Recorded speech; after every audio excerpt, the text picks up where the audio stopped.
So hello everyone and warmly welcome to this webinar. I hope most of the people that would like to join have now joined. So like I said, warmly welcome to this webinar on due diligence in the garment sector, public procurement as the missing multiplier for decent work. And this webinar is part of this year's side sessions of the OECD Forum on Due Diligence in the Garment and Footwear sector. And thank you all very much for joining today. My name is Sofia Schell and I work at Swedwatch, and we are the organizers of today's event. Together with my colleague Sanjida, we will start off by quickly set the scene for the session, take the opportunity to describe a little bit who we are, and then introduce our brilliant panelist and moderator before we hand the word over. So to start with, public procurement is key for good governance and is also important for achieving policy goals such as environmental and social sustainability. In OECD countries, public procurement represents around 12% of the total GDP, showing significant purchasing power. And this means that public procurement can be used as a leverage point to safeguard human rights in global supply chain. Garments and footwear are a very important product for public authorities to deliver services to their citizens. But at the same time, as we know, there is still long-standing problems in the garment industry when it comes to working conditions. For example, wages earned in many garment exporting countries are well below the level of a living wage. And an example of the growing interest and importance of today's topic is the OECD pilot project on integrating OECD due diligence into public procurement in the garment sector that was published in 2022. And this report has served as an inspiration for the session and fed into the framing of the discussion topics. Today, we hope to explore the role of public authorities in closing the living wage gap and improving working conditions. And we are very happy to have an excellent set of panelists representing politicians, academics, public contracting authorities in Sweden, and factory owners and trade unions in Bangladesh. We will soon introduce all of them, but first I hand over to Sanjida that will talk about who we are at Swedwatch.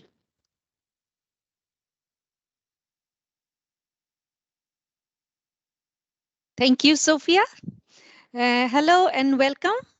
Again, my name is Sanjida Shamsher, and I will talk a little bit about our organization and our work with public procurements.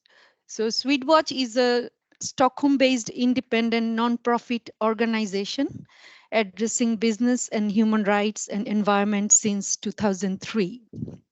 Our focus areas are sustainable and fair global value chains, responsible use of natural resources with a special focus on climate change, and shrinking civic space.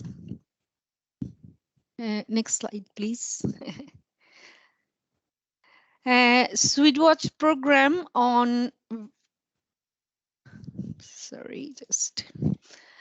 with our very specific program on sustainable public procurement, we investigate supply chains linked to public purchase and also conduct capacity building for supporting contracting authorities. Based on our investigations, we have been advocating on revision of 2014 Public Procurement Directive and mandatory human rights and environment due diligence. This is very relevant right now because the European Parliament election is coming up in June this year. Next slide, please. Now we will hear from Nikolai Willumsen, a Danish member of the European Parliament and vice chair of the Left Group. He has publicly advocated for a revision of EU public procurement rules to strengthen collective bargaining and promote social progress. Here is the video.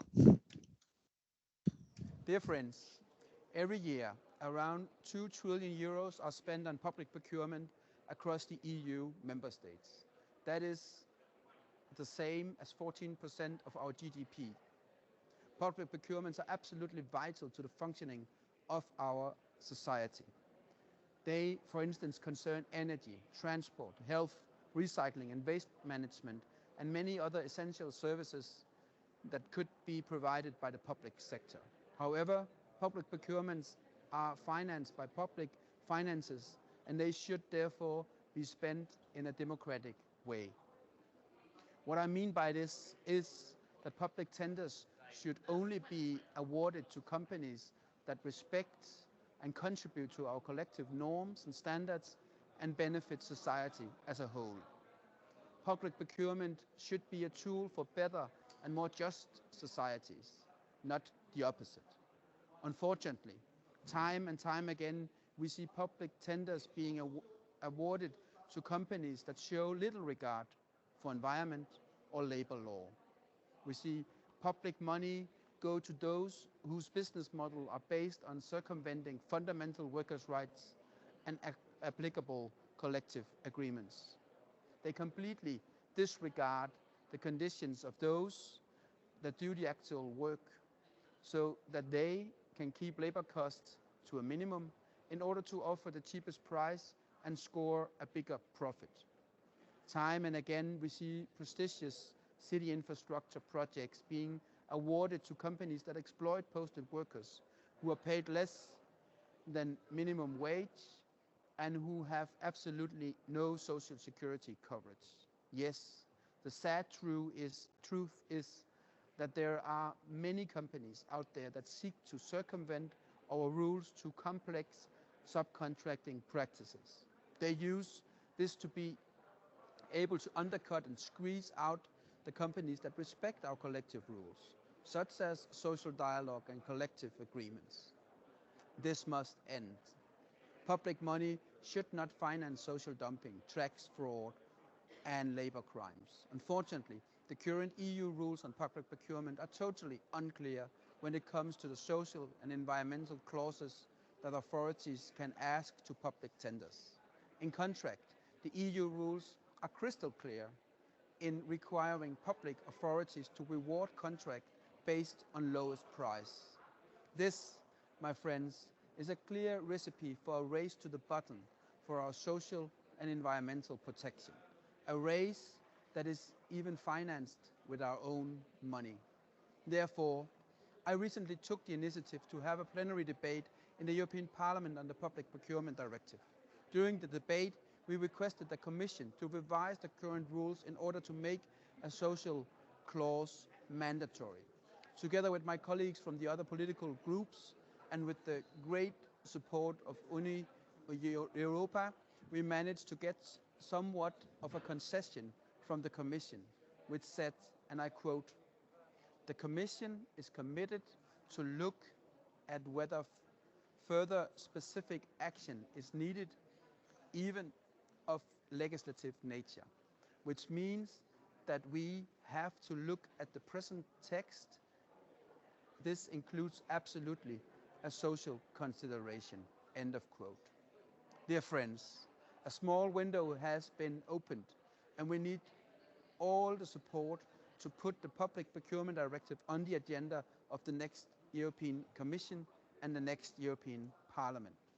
We can do this, but we need to keep pushing, and we need to show that there is a way to ensure that public tenders go to the best providers, not to those that are best at exploiting workers.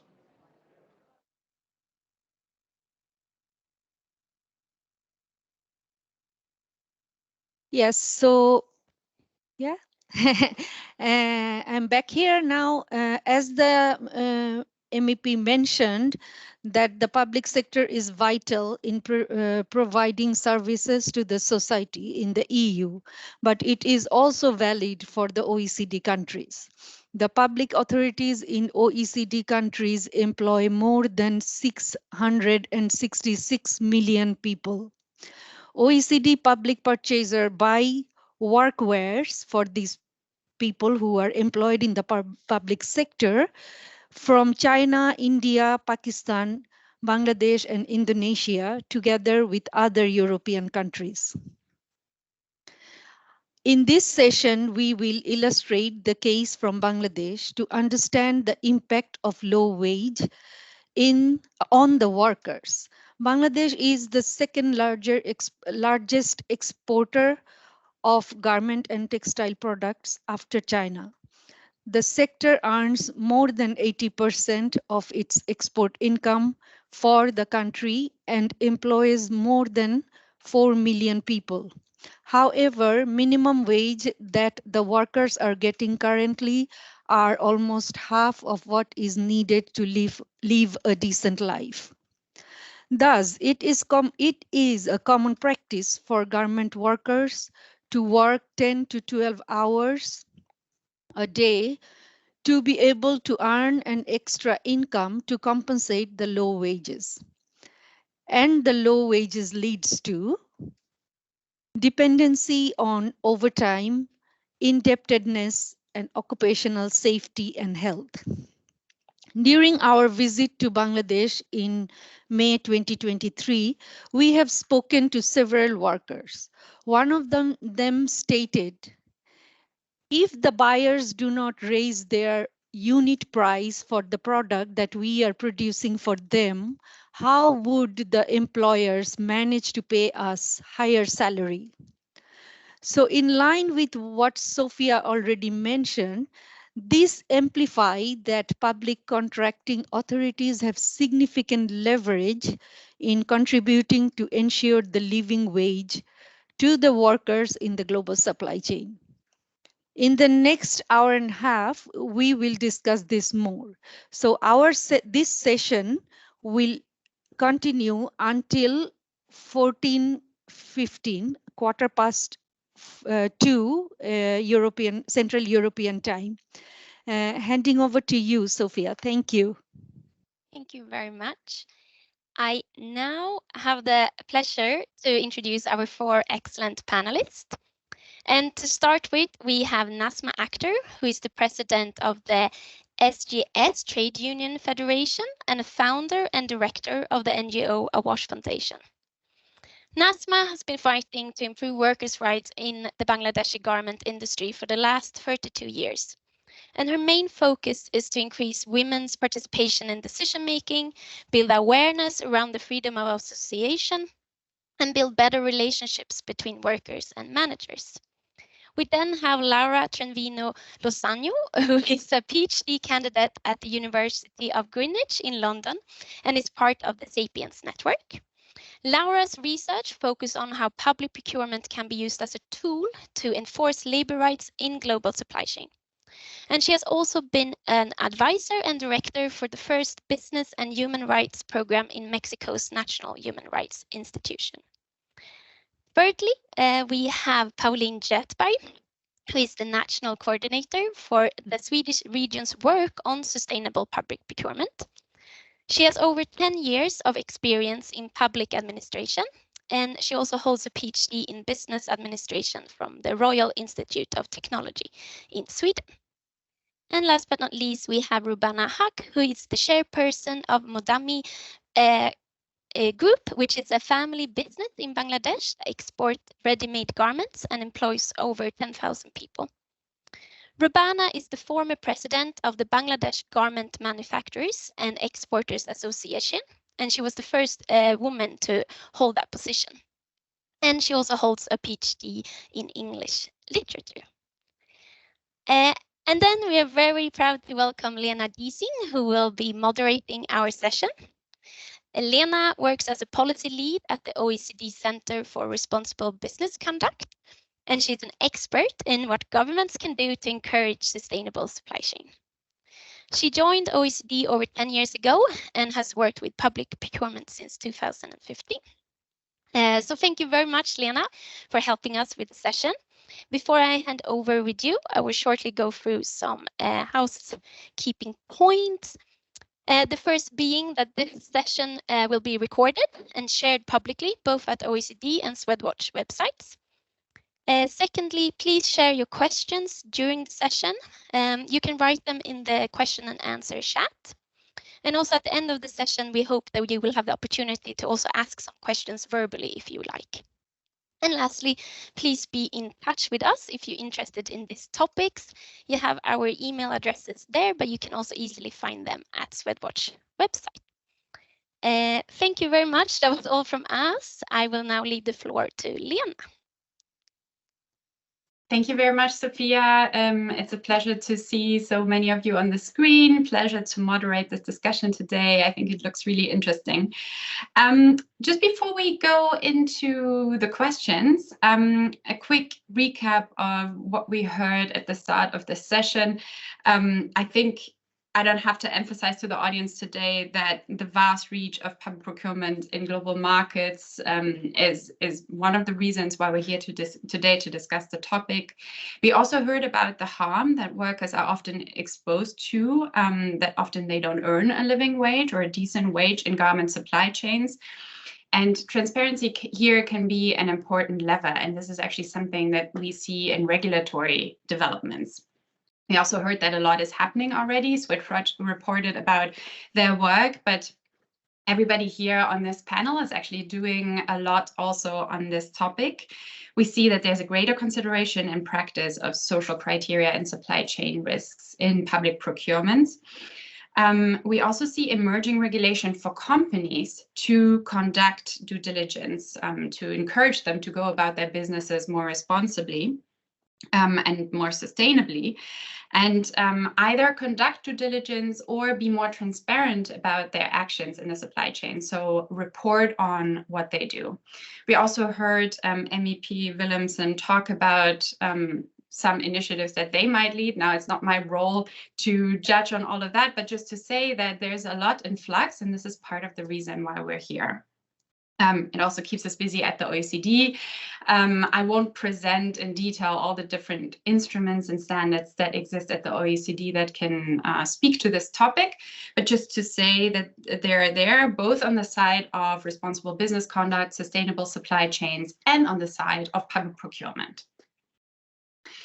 Now, the session.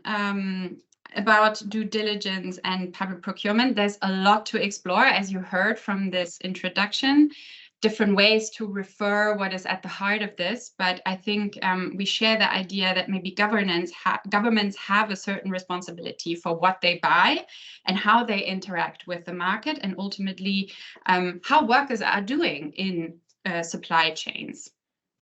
Governments have made strides to evaluate the effects of their activity in global value chains and then act to prevent, seize, or mitigate these negative impacts. So a lot is there to explore. And Sophia and Sanjida have set us up with an excellent panel to discuss precisely these open questions. We have the different actors represented, public buyer, company, worker, and a scholar as kind of an observer to the topic. And we're looking at something like a case study of one production company and zooming in specifically on the issue of decent wages. So obviously this is a case study that might be representative for many other areas of the world. We're not trying to be covering everything, but I think we can learn a lot of lessons from this specific case study. Now, before I go into the questions, the idea is to have 2 rounds of questions. First, a little bit more of a general question to each of the panelists, and a second round with more in-depth question focusing in on the issue of decent wages and due diligence.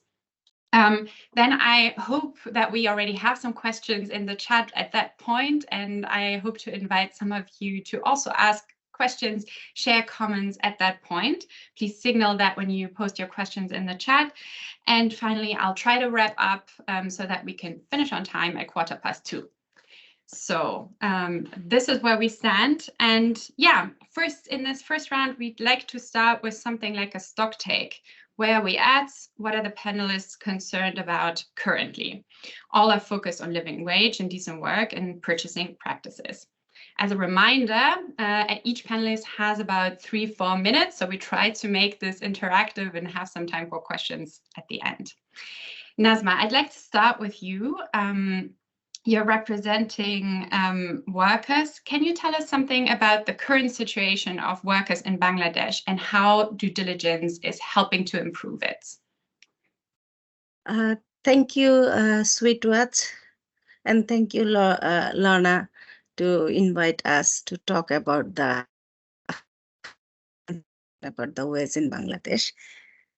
If I'm saying something about the current situation, as you know, in Bangladesh has a new minimum wage declared on January 7th, and also in December, October, December, November, and December has workers are raising their wages like 23,000 taka, and after the minimum wage was declared 12,500 taka. But the when workers raised their voice and protest and demanding for 23,000, and when they came out, it's never happened in my country. It's very disappointing and anger things that 4 workers was killed, 3 are brutal and killed by the police, and the workers' protest are cracked down by the police, and which is violation of the and a lot of workers lost their job, blacklisted, legal charges. Maybe it's not sexual harassment, except sexual harassment. Otherwise, all kind of harassment was facing during the protest campaign. Number of workers was the prison. The workers left the area. Local goons, politician, police, everybody was beaten, and also this killing things happen. And when the wage was declared, before was 7 grade, and we, the union people, are asking to government the wage board to 5 grade, but they are set up a 4 grade, and which is very complicated because the minimum level is like a assistant sewing machine operator, which called helper, is getting 12,500 taka, but rest of the skill worker and the 3 grade, the wage is not so different, and also the workers are not, the skill worker are not adjusted because the minimum standard is whatever, but we are not, they are not, skill worker not getting readjusted because how much they got, like previous maybe few amount was increased, but who are getting like 8,000 taka, they are getting 12,500, it's like more than 4,000 taka, but who are the sewing machine operator and above, they didn't get like that amount of money. That also the workers has anger and also disappointed, and when they raise this issue and again, and now number of workers again after the minimum wage declaration, they lost their job, also same problem they are facing. So when we talk with the brand, we found that only they are look after which is the minimum wage are declared by the government, that's they are uh, talking, but they are not talking about the skill, semi-skill, and who are the productivity production people are doing, especially the iron section are very vulnerable because they couldn't get the justified wage. So even from the brand side, maybe they will adjust some. I don't know how many brand will they do, but I spoke with some of the brand. They said will be adjusted with these wages or something. But the wage is 12,000 is not sufficient because inflation rate is more than 10%, and also the purchasing power day by day is declining. Our workers are hunger, malnutrition, the breastfeeding rights, so many things also problem, and freedom of association and collective bargaining is very difficult. Yes, in Bangladesh, we have number of union, it's a quantity, but quality union, the collective bargaining rights, it is very absent. Even from the brand side, they interested the union, but they are not interesting on the collective bargaining, because you know the collective bargaining, this is the fundamental right of the workers, should increase their wages, benefit, productivity. It's a dialogue and it's a negotiation, and there should be some things should be agreement and signed by the between workers and management, but it is very less. We have some of our union collective bargaining, and maybe hopefully we do, but you know the people need to living wage. The minimum wage is not sufficient for the respectful life and also the dignified work. So therefore, the purchasing practice also important, and also that mandatory human rights due diligence also important. You know, more than 10 years, and this year will be the 11 years. But still our workers, when they are raising their voice and asking for more wages and something, and raising their voice and demanding, blacklisted, legal charges, and they couldn't get their job, they are beaten. But the Rana Plaza collapse, and this kind of the things happen. Even our workers were brutal and cracked down by killing and cracked down by the workers' protest by state. So there is no accountability, there is no justified and justice for the workers. The penalty only goes to the workers, but the manufacturer, the brand, who we are producing for whom? Nobody has. The Rana Plaza collapse. They all manufacturer went to Europe, America, and they shipped from our country. And maybe they have no punishment, a lot of things going on, Tajrin fire. So this is the things, and freedom of expression, freedom of movement, freedom of association and collective bargaining is very challenging in our country. So that's why we need the mandatory due diligence directory or act, where the brand has to be accountable, also responsibility in their supply chain, and they have to be disclosed their whole suppliers name, as well as their purchasing price and including FOB. Then we can understood, because many cases when we submit the charter of demand, we are failure because company is not share their fact sheet or how much they earn and how much they are doing. So one union is not like a number or name, but we need the union should be very practically they can practice freedom of, as per our country law and ILO Convention 8798, which is also ratified in our government. So we want dignified and respectful union, as well as the decent working condition, as well as the living ways, where the one people should work and four people has to be survived. And because I remember during the wage board, when we demanding 23,000 taka, from the manufacturer side, the wage board member said, actually we don't want to increase so much wages, because if then we the worker will be many worker will be lost the job, and not so much employment will be generated. But we don't want the slavery and exploitation job. We want decent job, that one family, one member has to work and 5 people can survive with the food, housing, education, clothes, health, recreation, and also social protection issues, they can manage themselves. So we want that kind of job. We don't want to charity. We don't want to slavery job. Thank you so much. And this is the situation I'm updating. Thank you very much. Yes, that's. Thank you very much for this account. I think you raised a lot of concerns that we all find very concerning. You reminded us that in Bangladesh, we have a very difficult situation for unions to represent workers so that they would earn a decent wage. Also, the differences between the mandated minimum wage and the actual, let's say, needed wage to lead a decent life.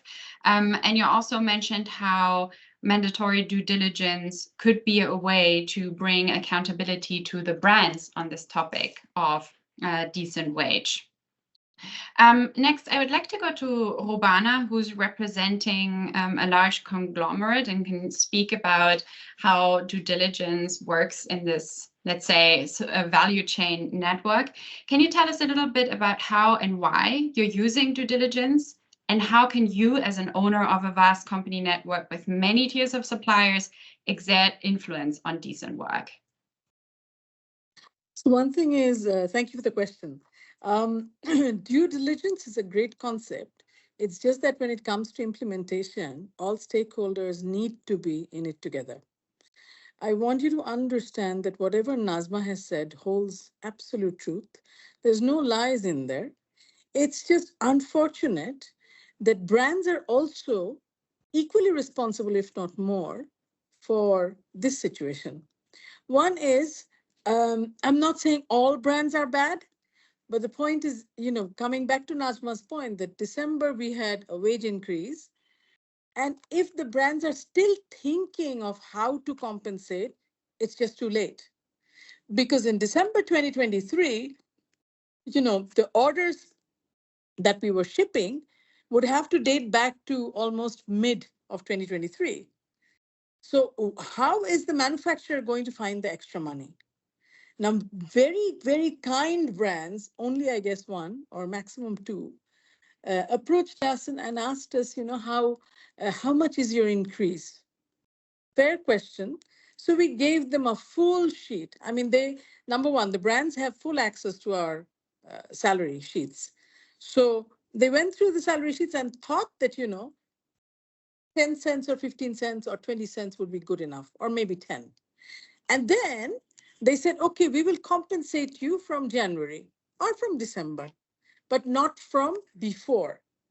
So as a result, there's a huge gap. The unfortunate part about Bangladesh is that Bangladesh still produces very basic apparel.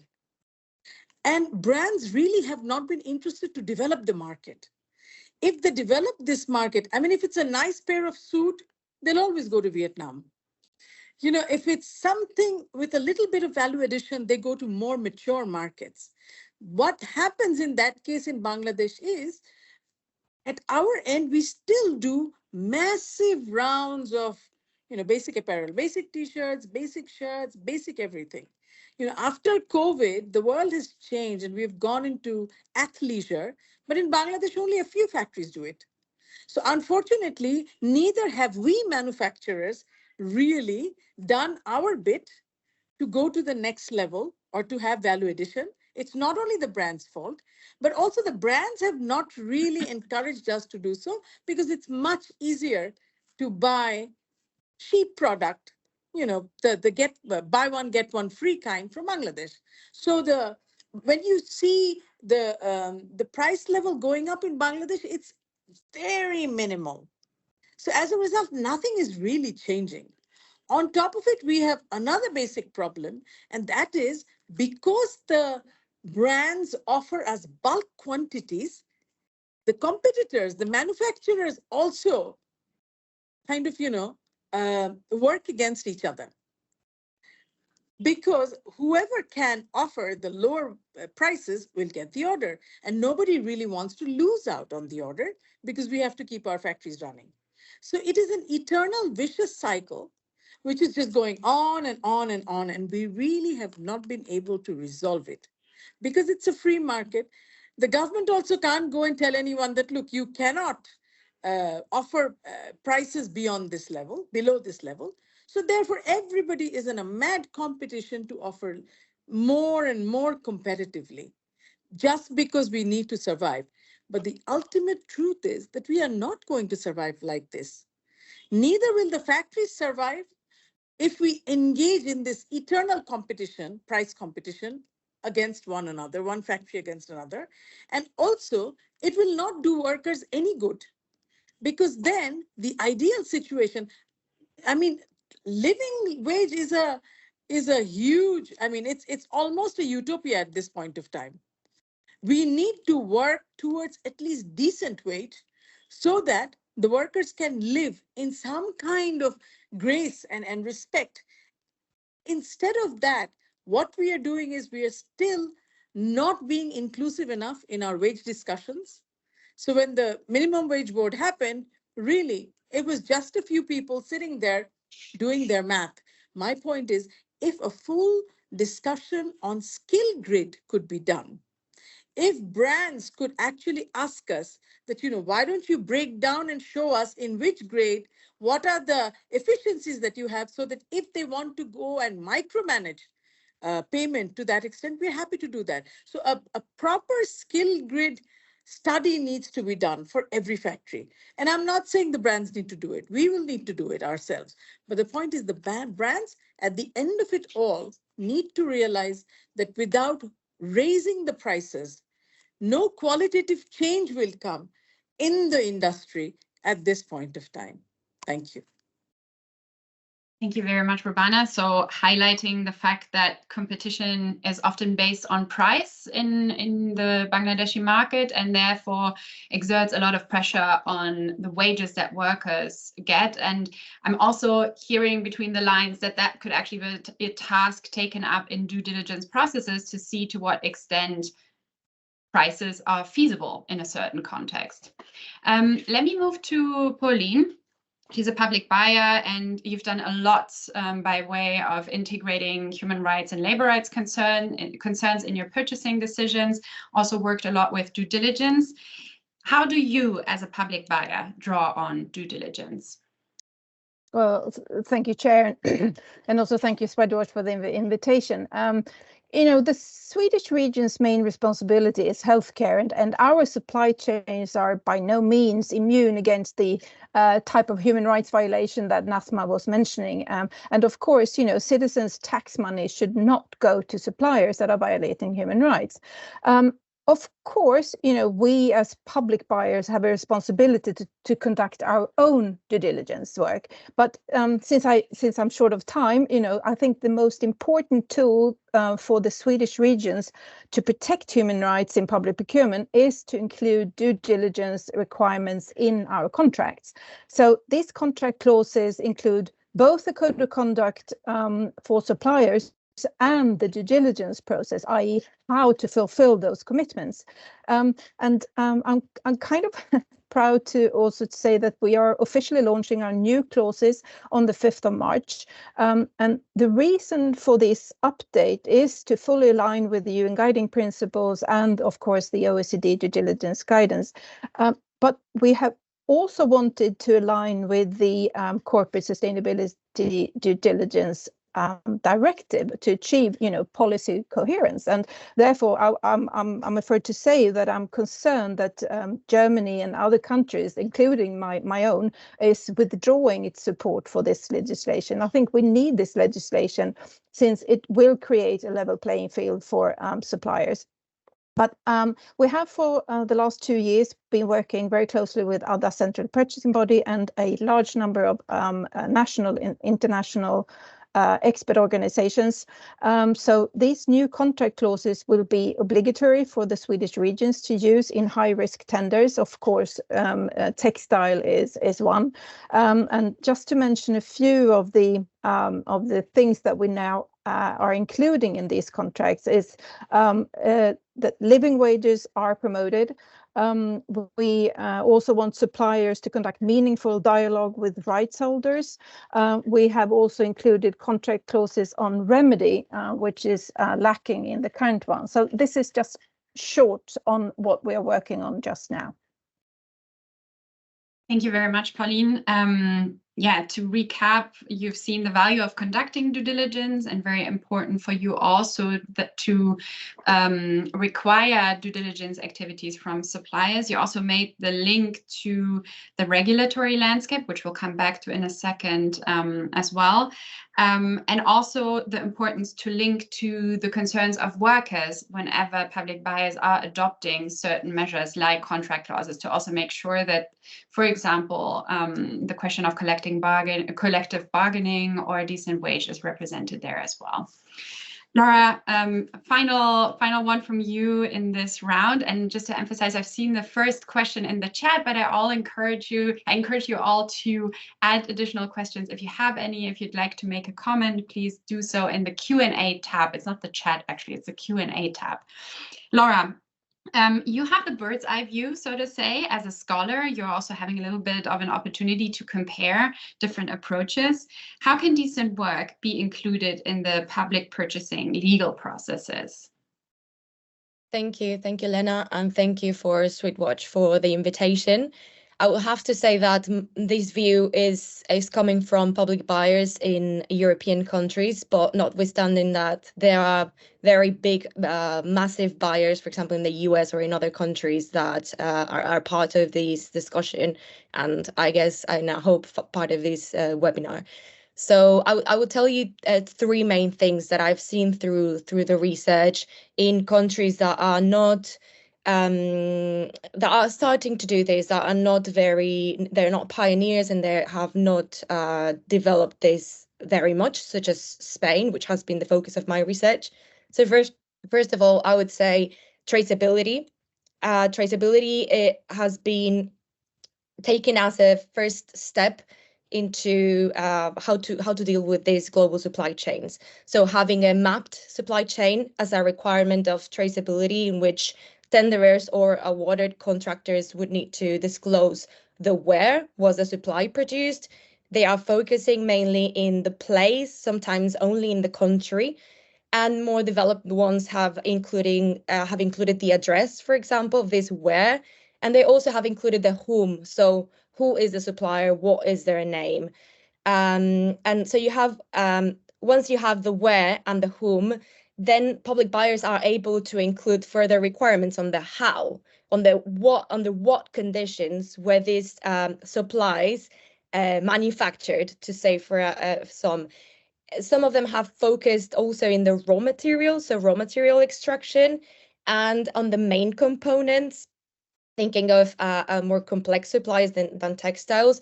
But many of them have focused it in the manufacturing, which is, I think, it's very relevant for the garment sector. On the other hand, as a second issue is they've have established the labor standard, and I think this one is key to establish what labor standard or condition has to be met by the tenderers or the awarded contractors and their suppliers in the supply chain. And this needs to be clear. So some public buyers have set their own labor standard in the country from where they are buying, so the consuming country. So the standard, for example, aiming to have the same minimum wage as they have in their country in other countries. And others have said this standard has to be the standard of the producing country, which now we can see the issues that Nasma, for example, was mentioning of whether the minimum wage or actually a living wage. So many in for example, in Spain, they have set the wage or working conditions set in collective bargaining agreements, but this has been the collective bargaining agreements within Spain for local workers.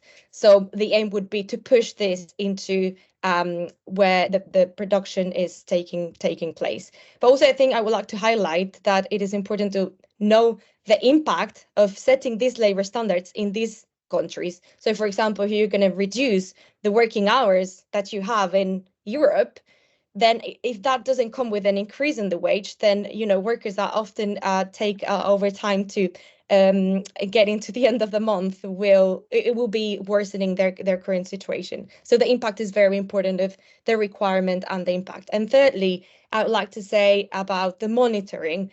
So establishing to the same extent of these requirements, so these labor standards, for example, the method of verification. So how would compliance look like? Is it a pay slip that meets the set living wage? Is it a certification? Is it an audit? What is it? And obviously this third step or this third element is connected to the traceability and to the labor standard. If you don't know where the supplies are coming from, where are the factories, you will hardly be able to verify compliance. And so far, many of them have just relied in simple self-declarations in which the suppliers will just state in the best of the cases that they comply throughout the supply chain with human rights or labor rights. But we want to see how are they complying and to really verify this. Thank you. Thank you very much. I see one question in the chat. Let me take you now to the second round, where I hope we can dive a little bit deeper into some of these questions. And I'm going to go back to Pauline first. Something that I think is always happening in these spaces is that laws are one thing, but practice is another one. And we sometimes see production tiers that lie that are really far away, let's say, from you as a public buyer. There are many tiers between you and the worker. Often there's also thousands of kilometers between you and the worker. If we think now beyond the contract clauses, what type of measures or actions can public authorities take to help suppliers meet social responsibility criteria? What do you think is most effective? Right, thank you. Yeah, as I mentioned, we have developed these new model contract clauses, but you cannot really just include them into contract and hope for the best. We have also developed kind of extensive guidance and training for suppliers to give them assistance on how to conduct due diligence. So almost 70% of our suppliers are SMEs, and we need to give them support.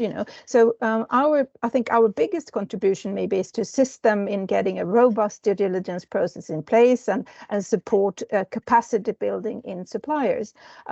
So we developed this web-based guidance. I mean, it's free for anyone to use, where we go into depth on what is required to fulfill these due diligence requirements, with templates, examples, etc.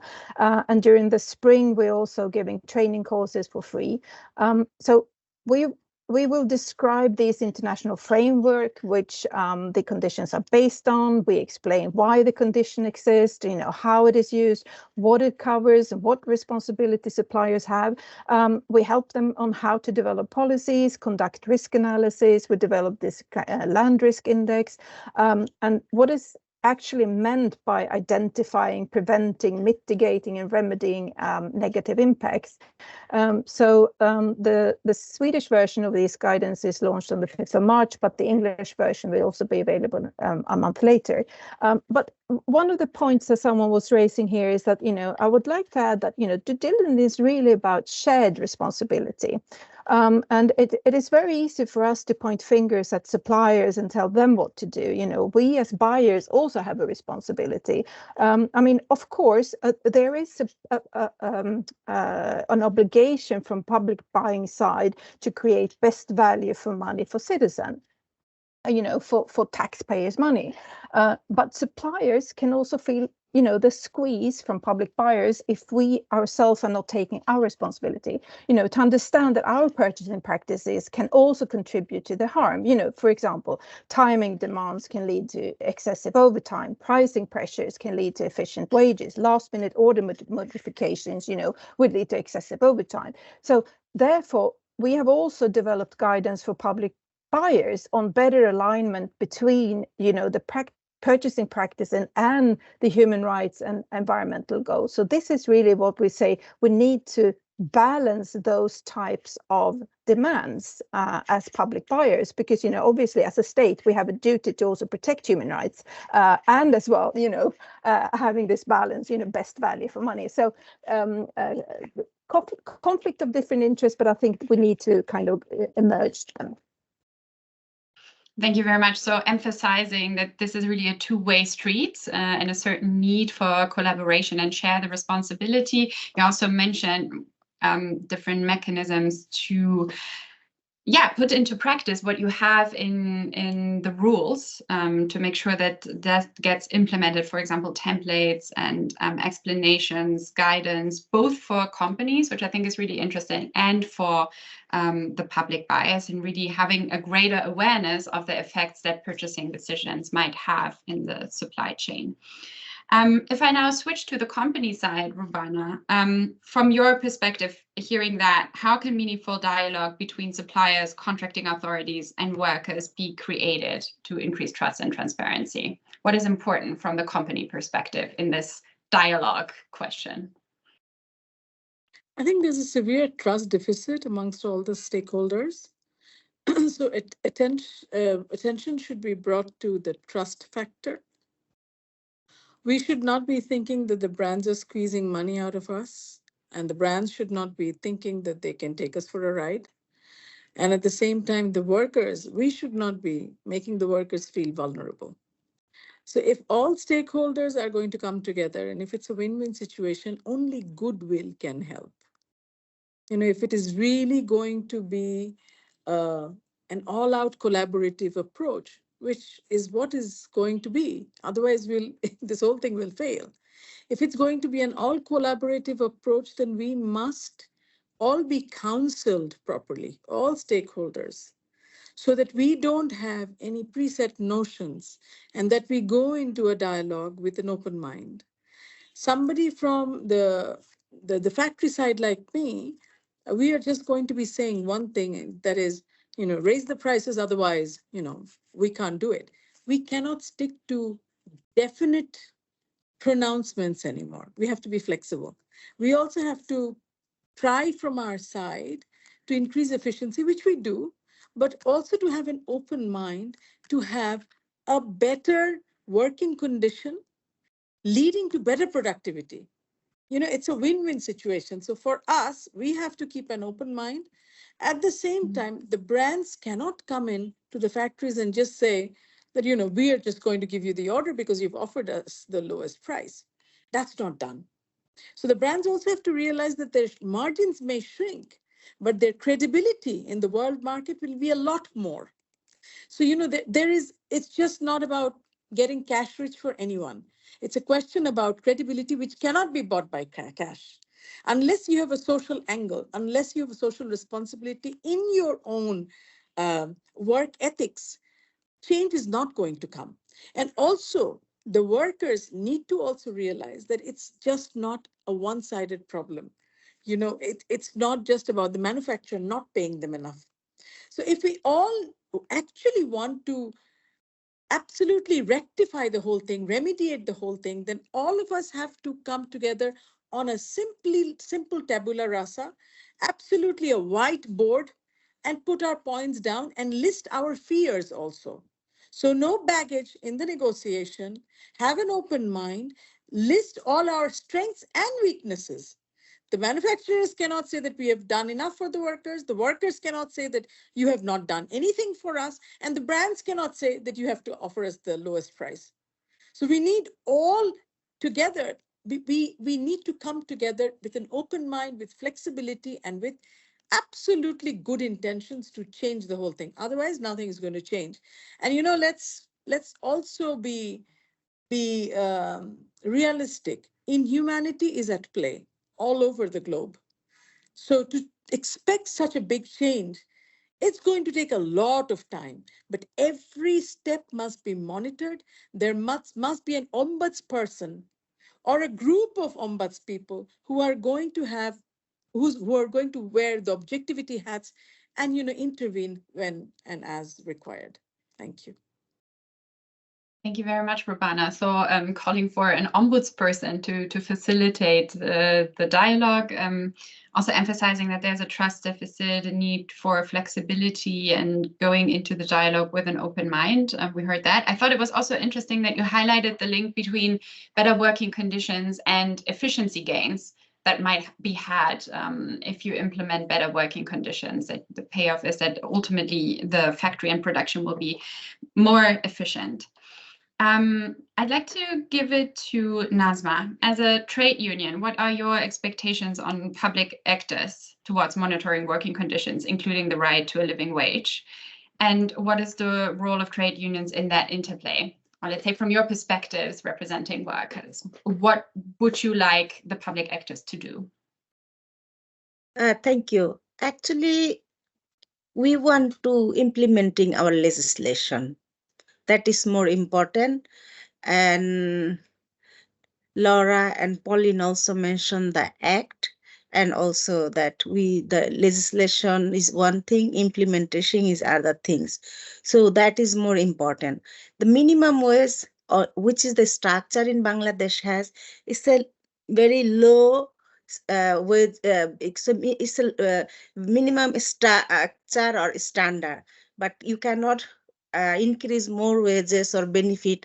That is law never said, because we have number of factory unionized. So the collective bargaining and dialogue is a more important. The how many factory are doing, how many factory has the real participation of the workers.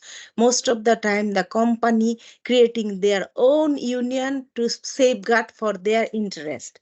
Even the brand side, they are also coming our country for the low price and women's workers exploitation.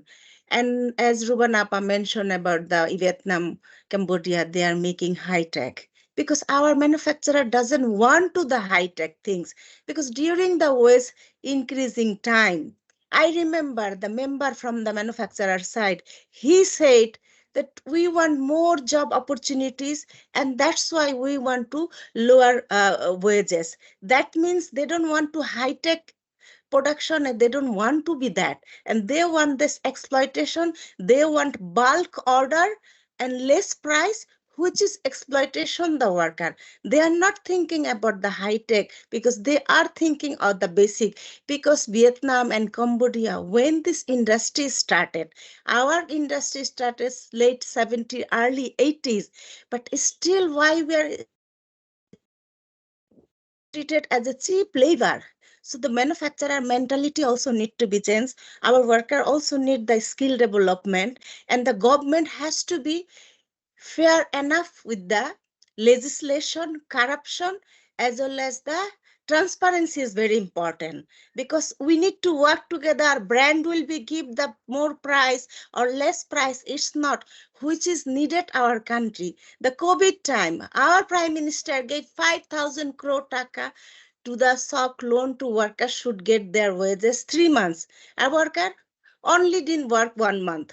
What they did with the other 3 months, because huge order, huge things, no social distance, no things. Our worker took paracetamol and they work in the factory when they have flu and cold. So the workers never get justice. So that's why we need respect and human rights as a workers, business and human rights perspective way to do this kind of things. Because otherwise I'm blaming to manufacturer will blame to me, and brand. It's not, because who is taking the profit, they have the responsibility. Manufacturer has, because we as a worker they are not going to direct work with the XYZ brand, but they are working specific company. They have their own responsibility, as well as the brand has also the responsibility. So the brand and the supplier need to be negotiation skill on the price, and the workers should get the negotiation how the beyond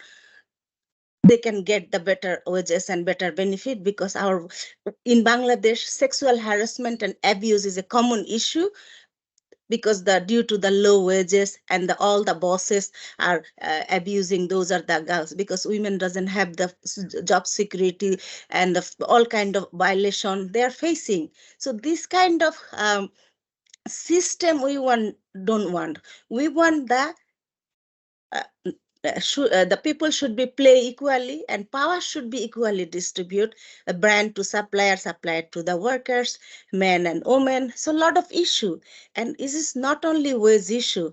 Also, climate is a big challenge for Bangladesh, because the pollution, lot of things. The brand are making T-shirt and denim jeans in my country, and whole thing is destroyed. So it's not one issue and one problem. And maternity issue. Also the issue, and the legislation is not worker. Every year the law is amendment for the work friendly, not for the worker friendly. Used to be our maternity leave was calculated with average 3 months salary. Now is calculated average 26 days. So things are not direct way going, and things are not properly goes for the workers. Even the challenges. Most of the garments manufacturer as well as the business people are in the parliament, and whatever BGME said and whatever BGME wants, that is always our minister, our prime minister, all people are listening. Because our workers, when they raise their wages, more wages, they were boys is cracked down by police, shoot by police. But when the work manufacturer are doing a lot of things, Rana Plaza, Tajrin, fire, beaten, killing, that time no crackdown, no punishment, no penalty. Even the brand who are producing in my country, and they are not giving the proper justice. And also I told the corruption transparency, the EU, the German Act, Norway and France, the act has. So it should be properly implement, and it should be properly justified for the workers, because workers always vulnerable. They are profit maker for the European Parliament, as a country like German. Also who are the BGME president today and tomorrow is the parliament member. That profit also come from the workers swing and cutting, because there is no value addition at all. So I think this kind of things we need to initiate it, because we should not always depending the workers. The workers should be also depending supplier as well as the brand, as well as the country like European, American, all has the responsibility because everybody's. Okay, I think, Nesma, I think you're cut. I think we lost you. But maybe a good moment for me to recap, if I understood correctly, you're on the one hand calling on governments to set fair legislation that actually protects workers and then also work to implement this type of legislation as the most important thing. And then lastly, I think we heard you speak about purchasing countries, governments, for example, in Germany, or we heard from Pauline in Sweden, realizing that they are connected to the situation of workers and that the prices that they achieve in their purchasing are actually relying on probably lower wages in for the workers who are producing those goods that are sold. Nesma also raised a point about legislation, which brings me back to the last question in the second round for Laura. We heard a lot about the issues that are keeping the different actors busy and where improvements might be needed. If we're thinking about the legal and regulatory frameworks, what can governments do? How can they improve sustainable public procurement and make that the norm through their legislation? And thinking specifically about decent work, what are challenges and opportunities specifically for social criteria from a legislative perspective? Thank you, Lena. Well, I will tell you three things that I would say. First, it's a policy commitment for procurement that should be sustainable as a norm, which involves political support, involves allocating human and economic resources. And I mean by policy commitment at a regional level, so for example, by the EU, but also national commitment by the countries who are buying, but also an internal policy at an organizational level within the contracting bodies, for example, at a city council, but only for contracting bodies. And here I would like to remark also the commitment for example, international organizations. Like what are international organizations doing in their own procurement, such as the UN, the OECD, the EU. And this has already been said, and there are examples of this. For example, the OSCE on combating human trafficking in human beings and labor exploitation in supply chains. So I would say policy commitment is the first one. Secondly, it's about developing the right measures for tools and procedures. I mean, Pauline already told us a lot of tools that have been developed throughout the years in Sweden. So it's the tools and the procedures to develop the appropriate criteria that will need to be complied by contractors and their suppliers. Often there are many criteria already developed, but they are narrowed to the supply chains of local workers from the country where it is being bought and not from where it is being produced, the supply. But besides that, for, again, verification and for monitoring mechanisms and to be able to facilitate. And I think there as an opportunity is what Swedish authorities, and Pauline just mentioned that, about collaboration offers a big opportunity for joint approaches to this matter. For example, to exchange requirements, to set criteria, to share the results of audits and reports. There's no need to do this one and again by each public buyer individually. I particularly looked to council level, so very small public buyers, and they really struggle with this as a single public buyer. But if you have many of them doing the same thing, even doing the same requirements, it just facilitates for public buyers, but also for the contractors. They already know what is being requested, what do they need to do.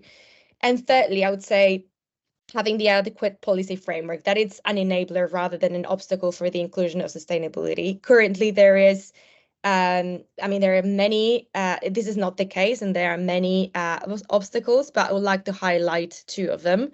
One would be the transparency of supply chains that I've already mentioned, about the who and the where. And besides the transparency, about monitoring regarding effective contract management. So effective in terms of procurement, but also in terms of human rights protection. So self-declarations in many cases are not meaningful. And finally, I would say to your question, we already have, what are the measures? We already have a corporate sustainability due diligence there. So start voting would be a very clear way forward to advance on this matter. Thank you. Thank you very much. So yeah, very important points. On the one hand, having policy commitments at various levels of government, knowing that each level of government probably has individual challenges and a particular contribution to the issue. Also the point on tools and procedures, I think we also heard that throughout, how important it is that there are appropriate criteria towards a decent wage, to human rights in general, and then also monitor and verify that. I also think it's very important, like you said, to not reinvent the wheel and really seek alignment, seek collaboration, work together where several buyers might be stronger than one. And then in the policy framework, look to the efficiency of measures. I think that's very important too. Is it effective for a procurement context, but is it also effective regarding any goals that might be set on human rights or environmental concerns or any other sustainability measures? So I'm happy that we have quite some time to go into questions, and we see a lot in the chats. Feel free to let us know if you would like to formulate your question in our round. We can turn on your camera and you can join us in the conversation. Let's start with the first question by Janis Zöll from GIZ, which I think we kind of drew on to an extent already, which asks about this tension between efficiency, price, on the one hand, economic efficiency, he says, public finances on the one hand, and then goals around responsible purchasing practices, payment of living wage on the other hand. Now, we all know that sustainability doesn't necessarily have to be more expensive, but if we think a little bit about what can we do to address this, what are things that come to mind? I'm thinking, Pauline, you might have faced this question from practice, but also please signal to the other panelists if you would like to comment on this question. No, I can comment. I think I also raised it because, of course, there's this, what did you say, like the economic goals that we have as public procurers, of course, but also the social dimension and then to protect human rights or, labor rights, etc. I think the whole pricing question is really tricky because I've heard a lot of times, sometimes say, what about if you, for example, pay us a krona more for this product, but I think maybe I can't say this, but I would be more than happy to do that. But if I was sure that krona actually benefits the workers that are most, that should benefit from it, not just become a profit margins in the supply chain. So how do we ensure that? That is a really tricky question. There was something else I was thinking about. But I also think that we need. I think that there is a lack of awareness among public procurers on their purchasing practices, on the effect of labor rights, human rights, etc., or the decent working conditions. I think that we're very far away from the production countries or the insights and knowledge about this. So I think here we have a responsibility to increase awareness, to understand that our purchasing practices also can be linked to these violations, and we need to address that. We're part of a supply chain. I think I just said there. Thank you very much. Rubana, do you want to comment as well on this question? Yeah, just a counter comment to Pauline's observation about this, the increase being a profit margin. I don't think that's going to happen because the brands do have access to our wage sheets. So, the moment the change is there, they'll notice that a substantial increase has happened. Thank you. Can I just Colleen, comment? do you want to I think this is exactly, you know, where I think we as public buyers, we don't do most often not open books. We don't know the profit margin, so we are blindsided often. Okay, interesting. So basically a lack of information sharing. So there's some information sharing happening in some part of the supply chain, but not necessarily to the public buyers. So that's an interesting insight, I think.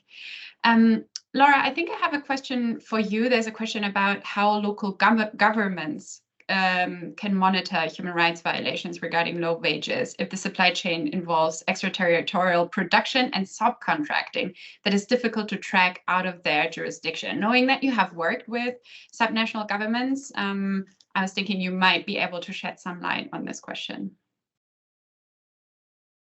Yeah, Lena, well, that's actually the question that's being that they themselves are placing. How can I do this if it's overseas, that where I have no control jurisdiction, not even like to go there? But there are ways to turn this around, especially if we are talking about something very objective, let's say a wage. It's a number, right? It is not as other kinds of decent work elements that are more tricky or are more complex. So if you have a number that's very objective, where you, as they've just said, it's just been said, they have access to the pay slips of the workers. So it would be as easy as first knowing how is the supply chain, and then just asking for a certain payment on that country, and having some sort of way to interpret this pay wage because of the language, for example. But I think that is a way, at least locally, that has been done. It's about requesting the pay slips of the workers. But I will also want to share that, as Pauline was saying, like a more expensive item does not necessarily mean that it has involved a better wage for the workers. It's just, it doesn't assure that there is an equal distribution across the supply chain. But I would say it would be through this. And one potential element that has been developed in the academia, not really in the implementation, but I would just like to mention it, is about the use of technology to do this kind of verification of the transactions that are made to workers. There is a scholar in New Jersey posing this as a blockchain to have a very instant, without any type of manipulation of the amount that was paid in a financial transaction to the workers in origin, in manufacturing, or even in for how much were they paid, very easily for public buyers. So this has to be developed. Technology has been posed as an enabler of this kind of monitoring, but still not very well developed. Yeah, thank you very much. So two opportunities. On the one hand, asking for pay slips, and just asking for transparency ultimately is what I hear you say, and interesting hopes associated with technological advances that we actually still have to see developed in practice to know whether that will work. Anybody would like to comment on the same question? Otherwise, I have a question actually for Nazma, and maybe it's actually related to this question as well. There is Rice asking from Scotland whether it would be an idea to put pressure on brands to receive subsidies or funding or tax breaks. So if I understand correctly, and Bryce, feel free to chime in and explain further, but basically provide incentives via subsidies or tax breaks for those brands that pay attention to decent wages and the situation of workers. Nazma, what do you think about these suggestions as the one who this measure hopes to benefit? Actually, we are not be treated as a worker, is a charity or like a welfare, because people are giving our aid or donation. Actually, we wanted to our fair share and profit. which is make dignity and respect. And those things, if they do some brand, uh, who care and who is look after worker, who is the best brand, we don't know, and whom we say that this is the best, and who is paying what, because we have no idea and thought, because most of the brand what the price negotiation in between their internal mechanism with the supplier. So that is one of the issue. And the things I wanted to say, the supplier, they are also doing profit, because they are not set up the charity, they are also getting profit, the brand are getting profit, you economic, American economic. Because I am very much last year I was in USA, and one of the USA trade union said that our country is a rich country and we have a lot of money. I said, really? And said, yes, but it is not our money, it is money from the different country, and we run the business and profit. So that means the people are running this country, this world is a modern day slavery and colonialized, and also imperialization also work here, and new liberalization and globalization. So waste tap is not the solution. That's why we need freedom of association, collective bargaining, and workers should get the wages. And worker voice and workers negotiation is very important. And I think within the brand also need to be competition. Within the supplier also need to be competition. Who is treated really workers better, and also who is really support the workers. Children's education, food, because our workers mostly malnutrition, their children, the mental, physical growth also challenges. So the next generation of the working class people are being disabled and the very challenging. So, that seems like the people are not respect. The people, when they buy the auto machine, it's a big challenge also for us, because a lot of women are losing their job, lower grade job, and the auto machine digitalization and artificial intellectual seems like it's a man job and man has to be run. But the women's has the stupid, they have no idea and they don't have physical strength, they thought, but it's not true. We are the pillar of the economic of the rest of that apparel industry, locally and internationally. So those skill development also important, the awareness education also important, education is very important. And also people need to be respect and they have to be value the human resource. But people are giving value if they buy one auto machine, if the $1,000s or $100 billion, so much things they are going on. They are very much careful. I bought this machine, how much expensive? But the workers, 4.4 million workers are working.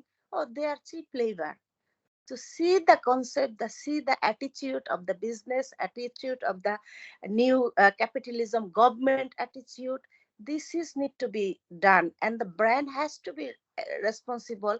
The country like European Union, they have to be responsible, and also America is responsible, but nobody is responsible. The production is workers' responsibility. Buy one get one, also getting workers' responsibility, and the 70%, 60% sale also the workers' responsibility. Even the tag, it's also coming from my country, everything. So nothing is free in this world. Some has to pay. That is our workers' blood and sweat. And the police should not kill the workers. That need to be proper justice. And the workers, 3 workers was killed by police, one workers was killed by the fire. So we want those justice. Who is guilty, they have to be get the punishment. But why the innocent workers? Because the worker cannot purchase their food, the house rent is double every day, increasing the thing. But what is the role and responsibility from the government side? Even the European Union giving billions of dollars in my country, so-called development, did the workers' life has changed? So we don't want that. We want the profit share and equal power and equal respect. That's the things. And the without freedom of expression, freedom of association, freedom of movement, and collective bargaining, cannot change. So we know this brand, that brand, but what is the legislation we have and the ILO core convention? If these are things are implementing, always will be increased, but people are not respect our workers. The not giving the value, because we are talking about the agenda 2030 sustainable development goal. No one should behind or something we said, but 1% people, rest of the world has money and wealthy. 99% people, including the garments workers, we are very far from this. So equal distribution, the resource, the nature, everything. The poor, rich people are grabbing all kind of natural resource as well as workers' blood, but the poor people are like a helpless. So the political equality is important, the fundamentalization, gender policing, climate, and also religious extreme. Those issues also affected with the global supply chain as well as the workers' life and livelihood. So those things is not on one issue, multi-structural issue. The poor become a poor, hunger is become a hunger. Because if we really want to be sustainable development goal, even the productivity also related with the nutrition. If workers are hunger, and then company and manufacturer, so the China has very good efficiency, Vietnam has a good efficiency, Bangladesh doesn't have. Because I seen the Vietnam, what kind of lunch are providing the supplier to the workers, and my country, how many factories giving the lunch, and what is the nutrition they are providing. So you need to be compete. It's a competition business. You need to value of the workers. Worker is a pillar of this. Automation cannot swing. Automation might be upgrading some technology, something, but and the button also somebody need to push. That is the human being. So don't be the machine. How much the cost? Give the value the human being. That is how my things. Thank you very much, Nazma. Yeah, I think very passionate statement to basically consider the basics: freedom of association, collective bargaining. I also heard you say education was really important to really empower workers to defend their fair share, and governments doing their share to protect workers, but not through, let's say, measures to redistribute profit, but rather empowers workers to defend for themselves. Bryce, would you like to comment on that? My idea is afterwards to maybe have another question around CS-DDD, but first over to you. Yeah, thank you very much. Yes, thank you so much for hosting this. This is a fantastic webinar to be able to understand more about what's going on. I think hearing from what you've just been saying is, I think that what I'm trying to think about is how can we apply pressure both within both regional and national governments in within Europe and within Scotland and within basically the UK, to be able to look at how do we extend the supply chain basic procurement of garments through brands through a much more stronger ethical framework, and be able to do that with a strong emphasis on conditionality when it comes to subsidies and funding, which is given to brands and companies to enable them to operate within this capitalist system.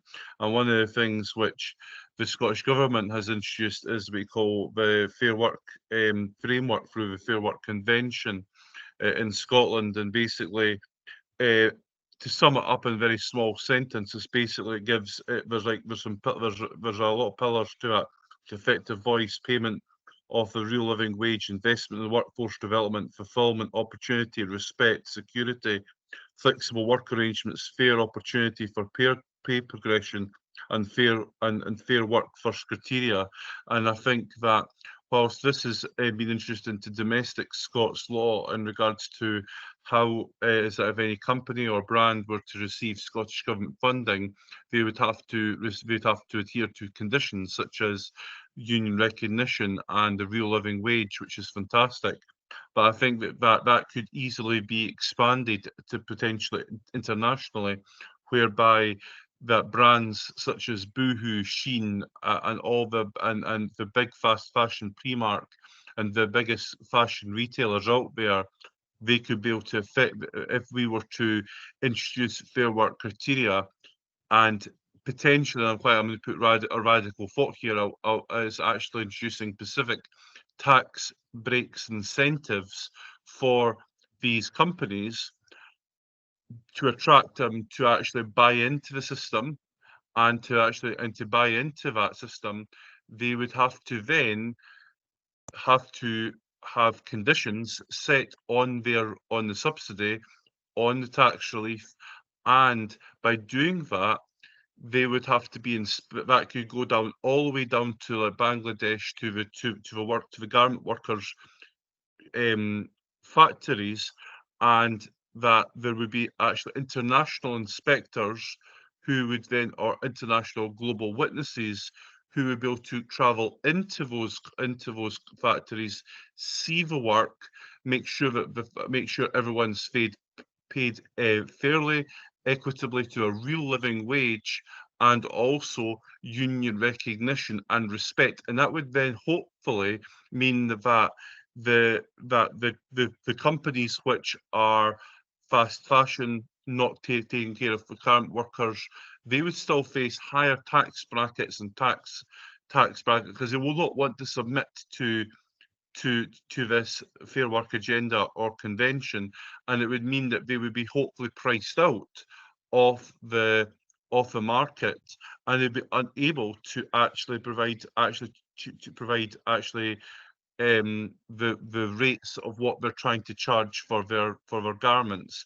So and actually hopefully would promote with the tax breaks a much more ethical framework to actually be able to potentially actually increase the value of clothing to a fair equitable slice. So there's various different ways in which I'm trying to think about maybe looking at taking this into the Scottish Government to work, as I'm working on the circular economy bill with Friends of Scotland. I'm a Remake UK ambassador, and I'm looking to try and be able to look at how we can be able to effectively like challenge governments and challenge that to come up with more creative solutions and to introduce more regulatory frameworks to try and ensure that we can be able to have a much more equitable world and liberate garment workers around the globe for a better and much more just world with them all. So I'll end my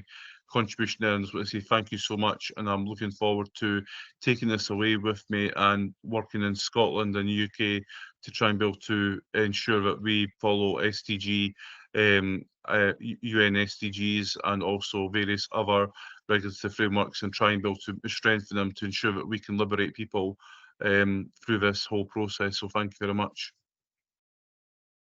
Thank you very much for explaining your comment a little bit further. I see that we're 2 minutes away from the end of our session, so I'm looking at my panelists whether somebody wants to make an important point. Otherwise, I would now proceed to making a quick recap of what we've discussed. I think it was a very rich discussion, brought us to various ends of the supply chain that we see in procurement.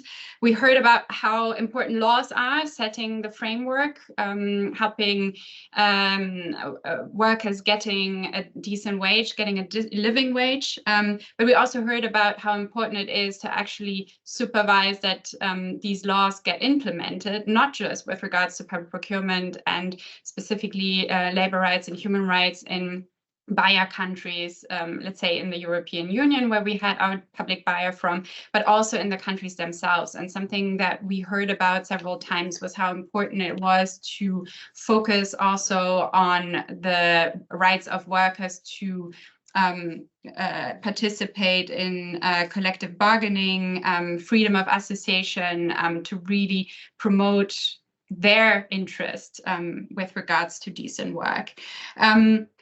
We also talked a lot about price, and I thought it was very interesting to hear also how the working conditions are often connected to the efficiency also of production, and that it doesn't have to be mutually exclusive to pay workers more and at the same time create a market that is producing high quality products and can compete in international markets.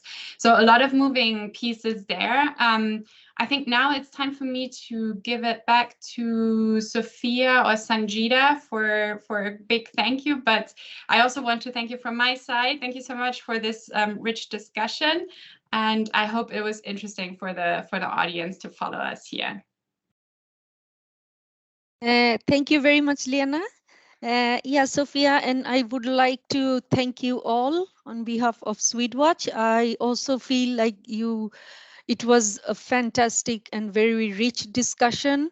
And what we would like to have more discussion on how this power imbalance maybe aggravate these purchasing practices and negotiation aspects of analysis between the buyers and brands or the workers, because I would say that when panelists, especially like Rubanapa, was saying that they can access the workers' pay slip, but on the other hand, maybe, or it's very what we have talked to managers, they cannot access or at least even understand or know how the pricing are being done, or if the compliances issues are integrated in the pricing, if the living wage is integrated in the pricing. So I think the power imbalance is another aspect that we leave it here, but there are lots of other aspects to discuss further.